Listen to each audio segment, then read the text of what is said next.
Everyone, good morning. Welcome to back to my channel Mamoni's blog. তো আরেকটা নতুন ব্লগে সবাইকে জানাচ্ছি অনেক অনেক ভালোবাসা জানিয়ে আজকের ব্লগটা স্টার্ট করছি। যে যেখান থেকে দেখছো আমার ব্লগটা, তো অবশ্যই তোমরা সুস্থ আছো এবং ভালো আছো। তো আমি মোটামুটি এখন সুস্থ হয়েছি, গলার আওয়াজটা হয়তো শুনে বুঝতেই পারছো অনেকটা একটু ভালো হয়েছি।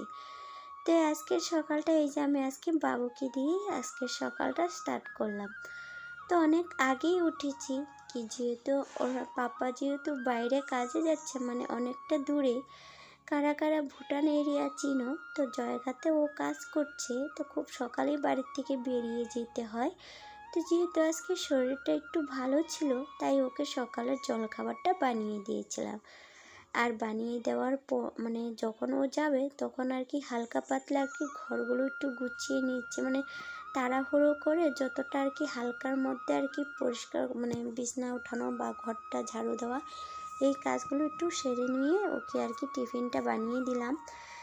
যেহেতু বাসি ঘরে আর কি এই কাজগুলো আমার করতে একটু ভালো লাগে না, চেষ্টা করি আর কি মানে বাসি কাজটা সেরে আর কি ও বাড়ির থেকে যেন বের হয়।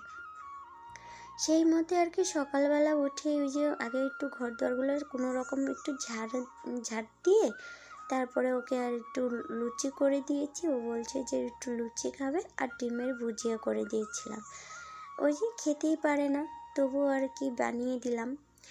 তো দুদিন তো বানিয়ে দিলাম না, কেননা শরীরটা খারাপ ছিল, তাই আমাকে কিছু বলেনি বানানোর জন্য। তো বলে কি থাক লাগবে না। দেখো আজকে সকালটা এই যে আজকে দুধ থেকে নিয়ে স্টার্ট করলাম, আর কেমন লেগেছে অবশ্যই কমেন্টে জানো। এখন জানো তো খুব দুষ্টুমি শিখেছে। এখন ওকে একা রেখে মানে কিছুই করা মানে সম্ভবই না, মানে যখন তখন ব্যথা পাওয়ার চান্স থাকে।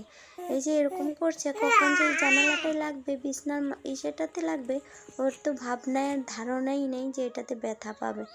যাই হোক, এগুলো এই যে ঘষাঘষি আর কি এগুলো মানে মা ছেলে আর কি করলাম। আর ওর পাপা যেহেতু চলেই গেল, তো এখন এই যে একটু ভালো করে একটু বিছনাপত্রগুলো গুছিয়ে নিই।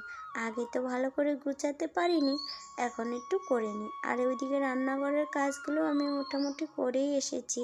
আর এইদিকে কালকে রাত্রে না অনেক ওষুধ খেয়েছিলাম, তাই মাথাটা না এত যন্ত্রণা করছে, কিন্তু উঠতেই পারছিলাম না। আর আমি যদি সকালবেলা অসুস্থর মতো দেখাই, তাহলে ওর পাপা না খেয়ে বেরিয়ে যাবে। আমাকে অসুস্থ দেখে ও আমাকে বলবেই না যে আমাকে একটু টিফিনটা করে দাও।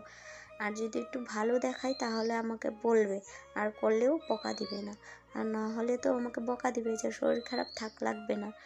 তাই আর কি ওর সামনে একটু ভালোই থাকার চেষ্টা করেছিলাম, কিন্তু তারপরে দেখি এত পরিমাণে খারাপ লাগছে, মানে মাথাটা মানে ধরে মনে কি অবস্থায়। তো এই আর কি। তো প্রথমে ভালো করে আমি বিছনাটা একটু গুছিয়ে নিয়েছি। জানো তো আমার ঘরটা অনেকটাই ছোট হলেও ভালো করে একটু গুছগাছ করিয়ে রাখার চেষ্টা করি। এখন জানো তো মনের ইচ্ছা থাকলেও না কিছু কিনতে পারি না। কেন বলো তো, এই যে আমার ঘরটার মধ্যে রাখার কোনো জায়গাই নেই। এইদিকে দেখো বলতে বলতে যেগুলো আমি রান্নাবান্নার বাসন কালকে রাত্রেবেলা ছিল, সেগুলো আর কি মাজা ছিল না। তার আগে আমি ওকে টিফিনটা করে দিয়েছিলাম। বাসনগুলো এখন এই যে ওই ঘরের কাজগুলো, যেহেতু আমি ওই ঘরেই বসেছিলাম, তাই ভাবলাম ওই ঘরের কাজগুলো আগে করে নিই, তারপরে ওই যে বাইরের কাজগুলো করতে আসবো। আর এই ফাঁকে তো ওই যে বাবুকে খাইয়ে দিলাম, তো এখন বাবা নিয়ে আর কি খেলা করছে। তো বাবা যেহেতু খেলা করছে, আর বড় ছেলেও আমার খেয়ে নিয়েছে, তো আমি এখন বাকি আছি। তো এখন আমি আর এখন খাবো না, যেহেতু মাথাটা প্রচণ্ড ধরে আছে। তাই এইদিকে দেখো বাসনপত্রগুলো গুছিয়ে রেখে আর ঘরটা যেন তো মুছে নিই। তো বাসনপত্র গুছিয়ে, যেহেতু শরীরটা খারাপ, তা ভাবলাম মাথাটা এত ধরে আছে মেডিসিন খাওয়াতেই, তো ভালো হয়তো মাথাটা ধুয়ে শ্যাম্পু করে চান করে আসলে হয়তো অনেকটা বেটার লাগবে। তাই আর কি চানটা করে এসে আমি এই যে চাটা খাচ্ছি। তারপরে এই যে ভাতটা বসিয়ে তারপরে রেডি হব, গিয়ে একটু রেস্ট করে রেডি হব। এই যে এখন 12টা বেজে গেছে, আমরা মা বেটাও রেডি হয়ে গেলাম। আর শরীরটা বেশি একটা ভালো নেই, তো সকালে বেশি একটা কাজ করিনি, টুকিটাকি করেছি। আর ওর বাবা তো কাজে চলে গেছে, তো আমার শরীর খারাপ বলে ও আমাকে সকালবেলা রান্নার মধ্যে এখন ভাতটা করে চলে আসছি। এই যে এখন ওই যে ওর ইঞ্জেকশন আছে, তো সেখানে যাচ্ছি, একা একাই যাচ্ছি। তো গাড়ি নিয়ে যেতে চেয়েছিলাম, পরে আবার ভাবলাম ইঞ্জেকশন দিবে, না নেওয়াই বেটার। তো এই যে এখন হেঁটে হেঁটে যাচ্ছি, রাস্তাতে যাব, একটু হেঁটে যেতে লাগে আমাদের বাড়ির থেকে গাড়ির রাস্তা, তারপরে ওখান থেকে টোটো করে যাব। তো আজকে তোর আমার এমনিতে শরীর ভালো নেই, আজকে তো অনেক ইঞ্জেকশন দেওয়ার পরে অনেক কান্নাকাটি করবে, জ্বর আসবে, তো জানি না কী হবে। এই যে দেখো দুষ্টু, এত দুষ্টু, কাজ করতে দেয় না আমাকে। আর দেখো আমার কথা বলতে আমার গলাটা প্রচণ্ড ব্যথা, তাই কথা বলতে খুব পরিশ্রম হচ্ছে আর কি। তো চলো এবার হেঁটে তো অনেকটা জায়গা চলে আসলাম, সামনেই রাস্তা। তো চলো ইঞ্জেকশনটা দিয়ে এসে তোমাদের সাথে কথা বলছি। ইঞ্জেকশন দিয়ে চলে আসলাম, আর এসে মানে রাস্তাতে 1-2 ফোঁটা বৃষ্টি ধরেছিল, আর তাড়াতাড়ি করে বাড়িতে আসা ঢোকা মাত্র বৃষ্টি আরম্ভ হয়ে গেল। এই যে দেখো, আর জানো তো ভালোই হয়েছে বৃষ্টিটা পড়ে, কেননা এত ধুলো হয়েছে বলা যায় না। তো বৃষ্টিটা হওয়াতে অনেকটা রেহাই। তো আর ইঞ্জেকশনটা দিয়ে এসে বাবুকে ওর ঠাম্মি নিয়ে গেল, আর আমি এদিকে যেহেতু ভাতটা করে গিয়েছিলাম করছি।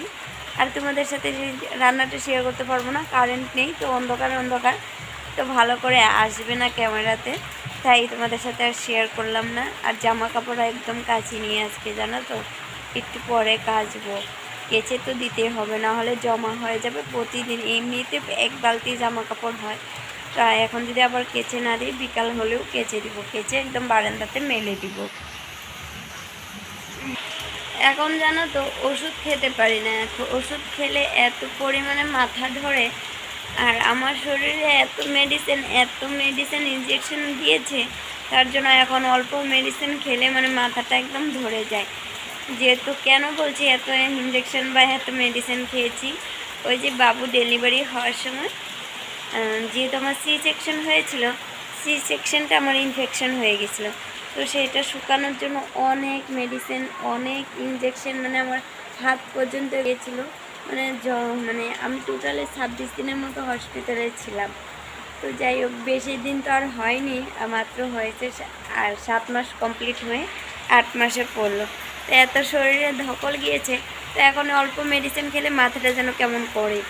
তো এই যে কালকে যে সর্দি জ্বরের জন্য কালকে মাথা ব্যথা, গলা ব্যথা, ওগুলোর জন্য ওষুধ খেয়েছি, এগুলোর জন্য আজকে মানে মাথাটা ধরে আছে, তাই সকালবেলায় চানটা করে নিচ্ছি মাথাটা শ্যাম্পু করে, যদি ভালো লাগে। তো চলো বন্ধুরা, এখন তো এই যে বৃষ্টি আরম্ভ হয়ে গেছে, তোমরা ভালো করে আমার কথা বুঝতে পারছো কি না জানি না, আর চিল্লাতেও পারছি না, জোরে বলতেও পারছি না, গলাতে ব্যথা হচ্ছিল। তো চলো আর এখন রান্নাটা কমপ্লিট করে একটু খেয়ে নিই, তারপরে আবার ওষুধ খেতে হবে, নাহলে তো শরীরে আর সারবে না। আবার রাত্রেবেলায় যে বাবুকে ইঞ্জেকশন দেওয়ার পরে তো এখন ও ক্যাচাল করবে, ওর জ্বর আসবে, মানে খুব সমস্যা, আজকে রাত্রে তো ঘুমাতে দিবে না। তো পরে তোমাদের সাথে কথা হচ্ছে। চলো এই যে রান্নাটা বসালাম, এই যে বাইরের জামা কাপড় কেচে মেলে দিয়ে আসলাম, এই যে ওকে নিয়ে একটু খেলা করছি, যেহেতু এখন আমি তো আর কাজ করতে পারছি না, তো আমার কাজ করার একজন লোক হয়েছে। এই যে দেখতে পাচ্ছ কত কাজ করে দিচ্ছে, চলো আজকের এখানে শেষ করছি। তো দেখা হচ্ছে অন্য একটা নতুন ব্লগ। তোমরা সবাই ভালো থাকো, সুস্থ থাকো, আর কমেন্টে অবশ্যই জানিও আমার ব্লগগুলো কেমন লাগে। তো আজকের জন্য টাটা।